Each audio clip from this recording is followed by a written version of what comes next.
Hi guys, ayan, good morning sa ating mga kaibigan, mga kawastudyan, so ating din mga followers dyan. So siguro ito yung daily natin, no, ni Kuya Migs. Pagkatapos gumising sa umaga, siyempre nagdadasal po tayo guys para magpasalamat po sa ating Panginoon na tayo po ay ginabayan. Ayan. So sana guys, itong sinasabi natin ngayon, hindi lang po ito based on my my daily life, no. Sana gusto ko rin i-share po sa inyo ito bilang isang mga Pilipino o bilang mga Kristiyano, no, na sana maging parte po ng buhay nyo guys yung pagkagising ng umaga. Tayo po yung magpasalamat sa taas na tayo po yung ginabayan, no, sa ating pagtulog isang po ng ating mga pamilya. Ayan, siyempre kung nanalangin po tayo ng pagpapasalamat sa Panginoon, kasi pagka early in the morning po, usually ang dasal po kasi niyan pagpapasalamat dahil sa pag-iingat sa iyo ng Panginoon sa pagtulog mo, sampunan ng mga pamilya. And then, siyempre, salamat sa panibagong araw ngayon na ikaw ay nagising. Siyempre. So, expect natin na maganda yung araw na yan. So, siyempre, pag tayo nagpasalamat, kailangan po nating humiling. Okay. So, we ask, no? So, ano ba yung hiling? So, hiling po tayo na sana, so mayroong sana, hoping, na ito pong araw na ito ay maging mabuti, maging mapagpala, no? Tapos siyempre hiling ka rin na ikaw ay maingatan, sampu ng iyong pamilya pa rin at the same time, no? I-bless yung yung mga negosyo or yung pamilya mo. And then at the same time, siyempre yung trabaho mo, whatsoever, kung naman trabahong meron tayo, sana tayo po ay may sana always na nagabayan. Okay? So, yun po na pagpalain yung ating mga ginagawa. Yun po. And then, siyempre, yun po yung daily na ginagawa ni Kuya Migs. Okay, siyempre, umabot po yung tanghali, mamaya po ng 12. Time check tayo guys. It's 10:30. So, let's say, 12 o'clock na po in the noon na yun, afternoon. Siyempre, kakain po tayo, tama? So guys, gusto ko lang i-share sa inyo to, no? Kasi madalas po hindi po ginagawa ito ng mga Pilipino, although tayo po known as first Christian country in Asia, pero marami pong hindi alam ito eh, ano? So siyempre, pagising sa umaga, nagpasalamat po tayo. Tayo po ay kanyang iningatan, ginabayan. And then, siyempre, humihiling tayo ng yung mga blessings, yung pag-iingat sa maghapon. Okay? And then, siyempre, pagdating ng tanghali, kakain po tayo. Ito guys, madalas po ito real talk lang. Hindi po ito ginagawa ng mga kababayan po nating mga masabi ba natin Christian naman lahat, pero yung iba kasi medyo ibang pagkakaintindihan, ano. So, tawag lang sa kanila Christian pero hindi nila alam kung ano po yung ibig sabihin ng talagang Christian. Mamaya po papaliwanag ko, okay? So, ganito po yan. Siyempre, lunchtime na po. Okay. So, same thing lang din sa umaga po. Okay, balik tayo. Konting review. So, ano po tayo? Siyempre, nung nagising tayo, magbe-breakfast po tayo, tama? Okay. So, kung magbe-breakfast po tayo, siyempre, kakain tayo ng almusal. Yan. So, pag tayo po kakain, sa akin po, o sa amin pong pamilya, bago po kami kumain, kami po ay nagdadasal. Okay, kung nagdasal po tayo ng pagkagising, pasalamat, same thing din, mas lalo din po yung pagkain natin po sa almusal, yan, or breakfast. Magpasalamat po tayo dahil maingay guys kasi nanonood pa ako ng vlog ng si Becca and Eugene. Maganda po ito guys, minsan i-recommend ako po siya, cute po siya, cute. Okay, so siyempre magbe-breakfast tayo o mag-aalmusal. Siyempre magpasalamat po tayo sa the food that we eat, that we are going to eat. Salamat po tayo na itong pagkain na ito. Siyempre, alam nyo na po yung kung paano maging daan sa ating kabusugan at kalusugan. Ayan, siyempre. And then, siyempre, yun na. And then we eat. After that, siyempre, 12. Siyempre, guys, kailangan naman nating mag-lunch. So, pag nag-lunch tayo, same thing lang din po. Pasalamat tayo sa tanghali. And then, ganun din po sa evening. Basta, before we eat, everything that we eat, we have to thank God. Okay? So, ganun lang guys. Ganun si Kuya Migs po. Okay? Ayan. So, ganun po si Kuya Migs, Kuya Kawasto. Okay? So, hindi ho tayo perfecto. No? Nagkakasala din ho tayo. Pero, mas mabuti po yung ginagawa natin yung mabuti kaysa masama. Okay? So, ganun po kasi yung tinatawag natin na pagsunod sa Kanya. No? Sa Panginoon, no? Hindi ho tayo nagiging perfecto dito na tinatawag, no? Pero mas mabuti ho tayo po bilang isang mamamayan, isang Pilipino o isang tao, ika nga. Ay mas mabuti pong may kinikilala o may nililingap tayong Diyos, guys. Okay, so this is other side of Kuya Migs, no? Kasi actually si Kuya Migs or Kuya Kawasto po, marami po tayong kino-content. Which is dapat talaga, mag-iisip ka lang kung talaga. Pero anyway, sa akin, okay lang po yun siguro kung lahat ng bagay kailangan natin i-content. Okay? So, as long na mayroong knowledge, na may natututunan yung tao. Okay? Sige, siguro, sa regular na buhay ng tao, no? Unless ikaw ay pastors or evangelist person, no? Yung nagtuturo, no? Ika nga. Yung mga nagtuturo ng mga ebanghelyo, siguro. Pero as ordinary content creator or ordinaryong tao, napakabihira po yung ganito, yung gumagawa tayo o nag-share po tayo ng content about yung kung ano yung dapat nating ginagawa sa umaga. Okay. Kasi iba gumagawa ho ng usually iba gumagawa ng content, ng vlog. Yung typical lang, para bang nase-set aside natin yung Panginoon.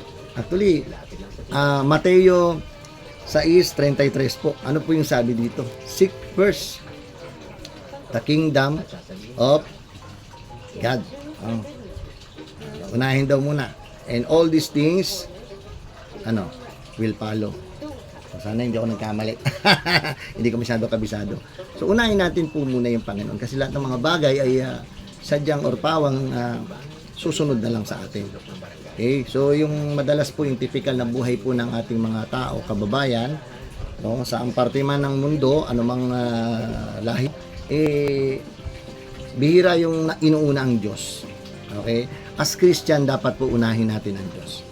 Pagdilat ng mata, magpasalamat ho tayo sa Kanya. Tayo iningatan. Okay?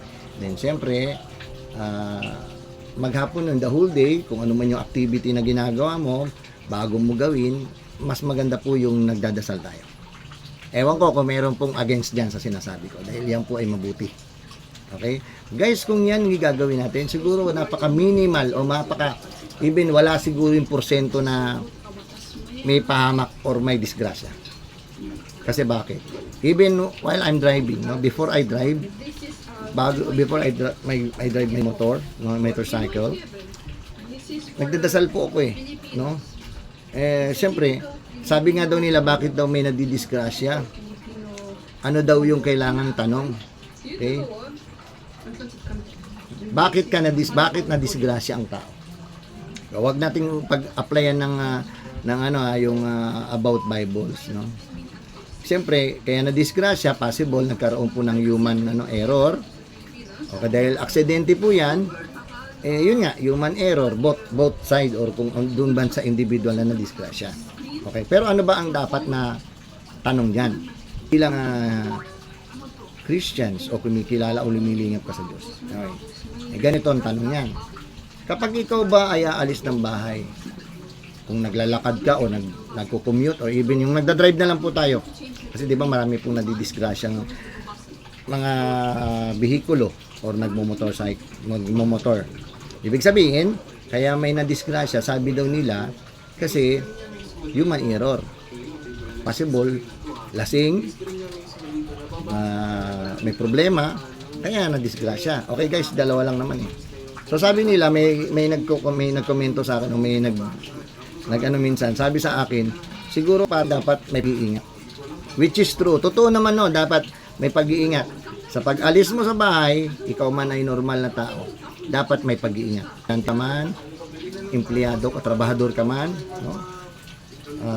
Kung ano man yung trabaho meron ka bilang tao, o basta tumabas ka ng bike, dapat mag-ingat. Tama? Kasi, tama naman po yun eh. Hindi ho tayo, ano doon. Okay? Hindi tayo against. Siyempre, pag nag-ingat ka naman, possible, walang mangyari. Okay? Pero guys, as Christian, iba po yung pananaw ko dyan, point of view ko. Kasi marami pong nag-ingat na disgrasya din. Okay, paano yun? Sample na lang ho natin doon sa mga nagmumotor o yung may mga sasakyan, mga kotse. Nag-ingat naman daw siya eh. Pero bakit nangyari? Okay guys, ikaw nag-ingat ka. Pero ang tanong, yung nakadisgrasya sa iyo, hindi naman siya nag-ingat, nagmamadali. So tinumbo ka pa rin. Nadisgrasya ka. Get niya po? O, anong man sasakyan yan? Okay? So nag-ingat ka, ganun din. So ganun din yung naglalakad ka. Nag-iingat ka, okay, dahil nag-iingat ka, sobrang pag-iingat mo, eh meron namang hindi nag-iingat ng paglabas mo, dahil nagmamadali, tinamaan ka ngayon. May dala-dala, may bit. Nalaglagan ka, nabangga ka. Okay? So, or nabangga ka ng sasakyan, naglalakad ka. Siya hindi nag-iingat, ikaw nag-iingat. Okay, ano po yung naka-the best pong sagot diyan? Kung a-applyan mo natin ng point of view doon as Christian. Kasi ganito po yan. Mas mabuti pong combination of two. Parang alam nyo na po ba? Okay. Habang nag-iingat ka, sasabayan mo po ng dasal. Okay? Pero real talk lang, marami po nag-iisip niyan. Mag-ingat ka lang. Magdasal ka lang. Both yan, isa lang ang patina. Walang bihira nakakapag-isip, no? Siguro as Christian, dalawa. Mag-ingat ka at nagdadasal ka. Bakit? Ito po yan, halimbawa. Meron pong nag-ingat na hindi nagdasal. Okay, kagaya nung kanina, sinabi ko, nag-iingat ako. Drive. Ang problema, hindi nag-ingat yung kaharap ko eh. Nabangga. Pero guys, kung ako nag-ingat at nagdasal, possible, kahit hindi po siya nag-ingat, sinong mag-iingat? Iingatan po tayo ng Diyos. Tama? Okay. Dahil nag-ingat na ako, may kasamang awareness, at the same time, nagdasal ako sa Panginoon. Na tayo po, paano po ba tayo manalangin? Di ba? Sana, Lord, ingatan niyo po ako, Panginoon. Sa araw na ito, ako po ay babiyahe, ako po ay maglalakad, ako po ay pupunta sa ganito, sa ganon. Tama? Okay.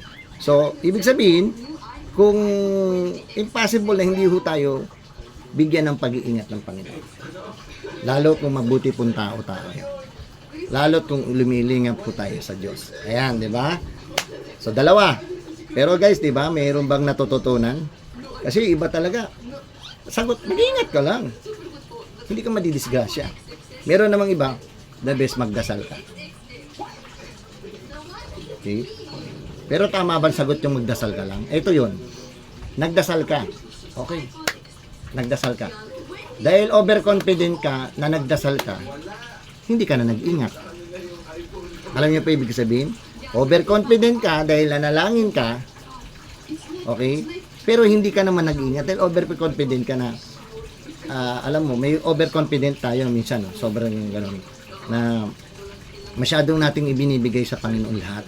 Siyempre, as katawang tao, meron mo tayong material things na ginagalawan, pati tayo. Dapat matuto din tayong mag-ingat. Okay? Siyempre, una sa lahat, yung tayo'y nanalangin sa Panginoon. Okay? Nanalangin ako, pero hindi ako nag-ingat. Ito, nagdadrive ako. Nagdasal ako eh. Bilis ko magpatakbo. Diba? So, parang reckless ka rin. Ito, may mga sasakyan. Possible mabangga ka. So, dalawa po talaga ang dapat doon. Mas para sa akin ha. Okay? So, ingat at dasal. Okay, I hope guys may natututunan tayo. So, ganun po yung daily life ni Kuya Mike. No? Bakit ba tayo napunta dyan? Yun lang, pagising sa umaga, mananalangin po tayo. Nagpasalamat tayo na tayo po ay iningatan, ginabayan ng Panginoon. And then, siyempre, breakfast. Every time you eat, breakfast man, lunchtime at dinner, magpasalamat po tayo sa Panginoon. Sa mga pagkain o grasya ang binibigay sa atin. Guys, hindi naman mahirap yun eh. Mas mahirap pa ho yung ginagawa niyong karamihan sa lahat eh. Pagising sa umaga, anong gagawin? Chichis. Chika-chika na yung mga nanay. Pagdilat ng mata, diretso sa kusina, timpla, typical na buhay. Pag medyo mainit ang ulo, walang asukal, walang ganito, walang almusal, magmumura. Tama? So, same thing din sa tanghalian at dinner time. So, napaka-importante po guys ng dasal. Dasal, importante po. At luminga po tayo sa Panginoon. Siguro magtataka kayo bakit ganito si Kuya Kawasto, si Kuya Mike, si Paring Mike na pagkakakilala nyo. Guys, ako ay isang naging makasalanan din, nagkamali din po. Hindi ako perfecto as always na sinasabi ko po. Pero during my past siyempre, although ako po hindi naman masamang tao, mabait din po ko, no, talaga that time. Kaya lang siyempre medyo iba yung point of view ko. Hindi ganito talaga. No, siyempre, binata tayo niya, punta dito, punta doon. Napapainom tayo, pero I don't smoke talaga po. Si Kuya Megs hindi po talaga nag-smoke. Okay, I don't even take drugs. Sinabi ko nga yung one time na sa kwento ko na during my high school time, yun parang outing yata namin, meron akong classmate na parang nagmariwana. Yung hangin po pa ganun. Doon po ako nakahiga po ako sa parang duyan. Lasap na lasap ko yung amoy. Sabi ko, tumitira na naman kayo ng marijuana. Kayo talaga, makakita kayo ni Ma'am, ni Sir. So, ibig sabihin, alam nyo, yun lang, usok lang na amoy ko. Parang totoo yung sabi nila, yung second smoke, ano yung tawag dito? Mas masama pa raw eh. Di ba, may nag-smoke sa tabi mo. Sila nagko-consume na talaga. So, parang samay na yung baga nila. Pero ikaw na first time mo lang, mas delikado pa ho yun. Mas ikaw pa yung magkakaroon ng sakit, no, sa lungs or even cancer. Possible minsan kung madalas. So, gano'n nangyari. Bilang yung na-inhale ko lang ho yun. Yung usok ng marijuana. Guys, si Kuya Megs, nagkakakanta na po eh. Trip na pala tawag doon. Trip ang tawag doon. Okay? So, kaya hindi ako talaga nagda-drugs pero during the time. Tapos, when I was college, second year college dati, nagpampanga kami, may grupo kami. Ay guys, iba yun. Yun yung mga ganun na po. Yung mga tinatawag nilang pulburon. Yan, pulburon. Hindi po ako, binabatuho kami ng ganyan. Pulburon. Kasi kalabu yun Pampanga. Sino po nakakaalam sa Angeles City, nakaka-relate sa mga edad ko po? Sino ang mga 50s na ho dyan? Way back po. Nandun pa Olonga po, yun nandun po sa Angeles City, yung Subic Bay. Nako, nagpunta ho kami doon kasi may grupo po ako na yung parang nag-show po. Nag-show, mga pa-sexy. Sama po kami. Okay, so hindi ko naisip na ang may-ari ng tawag ng buildings na yan, ng tinatawag na club, Kernel. Anyway, matagal na yun. Binabato ho sa amin, literal na talagang kala mo tawas po. Pulburon ho yun. O yan. Kasi kasama ko ho yung girlfriend ko. Guys, naniniwala ko na pag ayaw nyo po, walang mangyayari. Hindi ho kayo mapipilit. Di ba, usually kung user ka sarap nito. Dami, libre. Di ba? Sila po gumamit. Yung mga dancer kasi mag-show sila. Pero ako po, never. Tinignan ko, lumabas po ako. Ka-aircon ho kami. Sabi, Patrick pa, pangalan ko that time. Sabi, Patrick, ba't hindi ka? So, ibig sabihin, kung ayaw mo talaga, hindi pwedeng ng pilitan. Okay? Kaya even yung pag-inom po, no. Uminom na rin po ako during my high school time, no. Inuumaga pa ho kami noon, kaya minsan natatawa ko sa yung mga ngayon nagsisimula. May mga nagmamaoy pa. So, inaamot ho kami ng umaga noon, pero ano ho yun, hindi ho kami yung mga magulo. Ramcock pa ho uso that time. Pero siyempre, nung nagkaroon tayo ng ng trabaho na hanggang sa nagkaroon tayo ng lalo na meron na po tayong someone, no? Pamilya, ika nga. Lalong hindi ho na tayo umiinom talaga. Siyempre, lalo na nakilala po natin yung Diyos. Ayan. Siyempre, di ba? So, makikilala niyo po yung tao kung talagang So, ganun lang guys. Sana may konting aral po tayo about yung mga bisyo, no? Umiikot po yung ni Kuya Migs, no? So, yun po yung daily na parang nagiging ni Kuya Mike, na-share ko pa ho talaga yung Pasko. So, yun. Dinner. And then, siyempre, pagkatapos ng tanghali, ng merienda, ng hapunan, matutulog na ho tayo guys. So, bago tayo matulog, anong gagawin? Alam nyo na po, magdadasal naman tayo. Sa panalangin ho natin, tayo po'y magpapasalamat na naman po at hihingi ng gabay. Pasalamat tayo sa maghapon pong pag-iingat sa atin sa mga blessings na ating natanggap. Sa atin at sa pamilya natin, pag-iingat. Diba guys, ang ganda? Diba, hindi naman po mahirap yun Maliit na minuto, ilang segundo lang po, minuto lang. Didikit nyo po yung sarili nyo minsan sa Panginoon guys. Iba, wala Inom. Ha? Wala Chicks. Sugal. Guys, pipili ka lang naman 200 Sa matuwid o sa mali. Dalawa lang ang daan. Isa sa impyerno at isa sa langit. Ang daan sa impyerno ay maluwag. Maluwag po ang daan sa impyerno. Pero ang daan po sa langit, patungong langit, masikip, makipot. Mahirap. Anong ibig sabihin nun? Mas madali pong gumawa ng mali o kasalanan versus sa paggawa ng mabuti. Tama? Okay. So, yun lang guys. Sana may natutunan. Siyempre, bago matulog, manalangin mo tayo, panalangin na maghapong pag-iingat. At siyempre, yung hihingi tayo ng gabay sa Panginoon. Again, para pong cycle lang na ingatan po tayo, 10 ng ating pamilya sa buhay, na ingatan sa ating pagtulog. Siyempre, hindi mo masasabi pag natutulog tayo. Merong iba dyan, di na nagising, bumagsak yung bahay, lumindol, bumagsak yung tansi, nasa bahay, sa probinsya, tabing bundok ka, magkaroon ng soil erosion, natabunan ng bahay. Okay. Pero pag nanalangin tayo, kaya humingi tayo ng gabay sa Panginoon. Possible, kung nasa ganung katayuan po tayo at may nangyaring mga ganun na, possible, may tatahol yung aso mo o magigising ka, may sama na magigising sa inyo, kahit na masarap ang tunod ay umuulan. Dahil may sakuna, may ihi, may magigising sa inyo na para lahat to kayo, paraan ho ng Panginoon yan guys. Ayan, siyempre gigising ka na umaga. Same thing na rin, pasalamat po kayo na tayo po'y ginabayan ng Panginoon at iningatan sa ating pagtulog na 10 ng ating mahal sa buhay. Ganun lang po yung cycle. Guys, hindi po mahirap Bago sa bahay, bago mag-drive, manalangin at mag-ingat.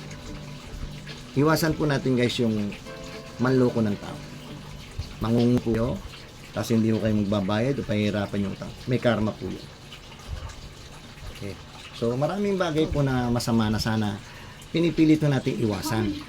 Okay? So, yan po yung daily na buhay. Minsan po, bibidyo natin yung mga ginagawa ng araw as part of my content na siguro. So, yun po yung daily life ni Kuya Migs as Wasto. Kaya, puro ko nasabi na yun na naging tagukin si Kawasto dahil may nagbiro. Ito si Kawasto to Dahil madalas po kung magwasto. Oy, Brad, mali yan. Ganito yung dapat. Okay, so, nakikita rin nila. Siguro kung sino po yung mga kaibigan ko nakasubaybay dyan ng mga posting ko sa Facebook is nagsishare po ko ng mga Bible verse. Okay. So, nalulungkot lang ako dahil sa habang si Kuya nagbibigay ng mga mabubuting mga nagsishare ng mga Bible verse, meron din po talagang kalaban tayo na nagsishare din ng masama. Okay. Ito yung mga siksihan diyan, hindi po for sure sa Panginoon ho yan. Sabihin, kung meron pong mga ang Panginoon, mga tawag diyan, yung ano ba tawag diyan? Meron para sa kanya, meron din para sa kay Satur. Okay? Malinaw naman simple lang naman pag gumagawa ng mali, hindi ho sa taas yan. Hindi sa Diyos yan. Simple lang naman. Hindi naman kailangan pag-aralan natin guys. Gumabi tayo ng Section 11. Pag mali, hindi po sa Diyos yan. Pagkakampi-kampi at mali, hindi po sa Diyos yan. Pero pagka tama po, may paglingap, may iingat, may lahat ng mabuti po sa Diyos yan. Okay? So again guys, for today's video siguro, wala naman din ako personal life po ni Kuya Mix. Kuya Kawasto, ganun na po. Siyempre, paggising sa umaga, yun nga. Hindi, siyempre, gumagawa po tayo ng daily activities. Kung ano pa gawin natin. Ayan. So, gawa ho tayo ng plano. Okay? So, gawa ho tayo ng plano. Ano ba yung plano? Yung araw. Sa ngayong araw, yung dapat natin gawin guys. Okay? So, siyempre, nagawa mo na yung dapat mong gawin. Ikaw ay nagpasalamat na sa Panginoon. Ikaw ay kumain ha. Siyempre, yung gagawin mo, yung daily activities mo na. Ano ba yun? If possible, siyempre, kung ihahatid mo yung mga anak mo sa school, asawa mo sa school, kung may ganung mga sitwasyon. Okay? And then, siyempre, kung ano man yung trabaho meron ka o anumang negosyo meron ka, yun na po yung mga susunod. Diba? Ako po, as sa ngayon po kasi hindi po empleyado si Kuya Megs, ano? Si Kuya Kawasto. Ako po ay may maliit lang na pinagkaka. So doon po tayo. Yun lang po yung akin. Kaya papansinin nyo, minsan madalas pala nasa kalsada po. Okay? So ganun lang po. Kaya siyempre, simpleng buhay na meron po tayo as long na hindi po tayo kinakapos, hindi po tayo nangaargabyado guys. Okay na po yun. Okay na po tayo. Ngayon, ito po as content creator, as vlogger, no? Siguro ginagawa ko po to as part of my siguro na rin na kasi dati po way back hindi pa naman ako mahilig na po talaga akong mag-share. Mahilig akong mag-share ng mga magagandang bagay, no? Tsaka mahilig din po ako magmento when it comes to politics at saka yung kaya siguro nagagamit ko na rin po ito ngayon. Kaya lang, siyempre may mga nalalabag ho tayong policy po ni Meta. So, madalas kasi ganito po yan hindi ko alam kung may mga policy ho siya. Siguro kung hindi ganun ka, may level lang po siguro. Kasi hindi naman masyadong paulong nagawa mo, hindi ka naman totally parang ma-restrict, pero yung mga posting mo po, limited. Parang nalilimitan, yun po yung nararamdaman ko. Kasi sa dami po ng pinupost ko na magaganda naman po, medyo may mga din. Pero mo man posting, yung mga likes, ilan lang din, parang ganon. Pero siyempre, iba naman yung usapan pagka blinak ka ni Facebook dahil sobrang foul na po yung ginawa mo. May dumadating pa po yung time dyan na ako po nagkomento doon sa mga nagrarally. Okay. Siyempre yung ewan ko lang kung paano nangyari yon kasi supposed to be pagka ikaw ay nanghihikayat ng kaguluhan. Nanghihikayat. Guys, tayo lumabas, tayo magimagsik, tayo save something na ganito, ilabas. Yun po, supposed to be pwede kang ma-restrict, tama? Kasi isa sa part ng policy. Pero ako baliktad po Ang sabi ko guys, wag na po kayong mag-rally sana. Baka pwede naman nating daanin na lang to sa magandang usapan, sa dasal, whatsoever. Hindi ka lang palagi magrarally kasi baka possible may madisgrasya or something, ganun. Guys, nagla-live ako noon during that time while I'm driving. Nawala yung block, nag-block yung yung live ko Tapos yun, lumabas na yung notification ni Meta na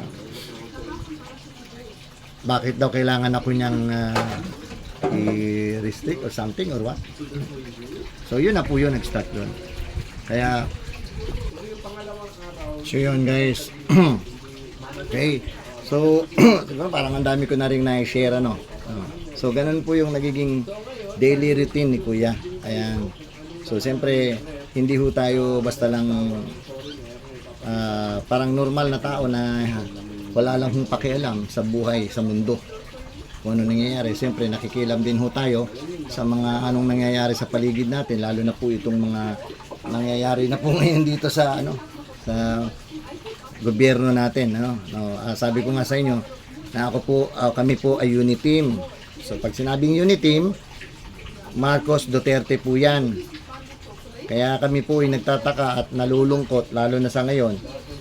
Lalo na pag bumabanat po itong mga Maka Duterte, yung DDS kung tawagin, ng mga kaibigan natin, shout out dan mga ka-DDS natin, mga content creator. Sana guys, doon part ng aking content na sinasabi ko po doon, at saka yung posting ko, na wag po tayong magpapa-apekto. Kung ako man ay BBM, kayo man ay DDS, not necessarily means as content creator, na-apektuhan po tayo, na dapat i-unfollow nyo po, or hindi nyo na po babakas, wala na pong bakasan na mali pong mentality ho yun. Napaka poor mindset po yan, poor mindset. Kaya as always sinasabi ko rin po sa ngayon na sana ma-mind condition ho, mali ho yung ganyan na bilang content creator ho, hindi ho tayo nagpapa-apekto sa ganyan. Dapat tayo po ay patuloy na nagtutulungan. O kasi ganito lang po kasimple yan, hindi ho kayo payayamanin ni BBM, ni Duterte. Hindi ho kayo payayamanin, pamamonetize po niyan dahil sa kakasuporta niyo po sa kanila. Okay? Pero isa lang mo masasabi ko, as content creator, bilang content creator ako, content creator ka, content creator ka. Pag tayo po nagtulungan, tulungan, possible po kikita ho tayo, magmo-monetize tayo someday.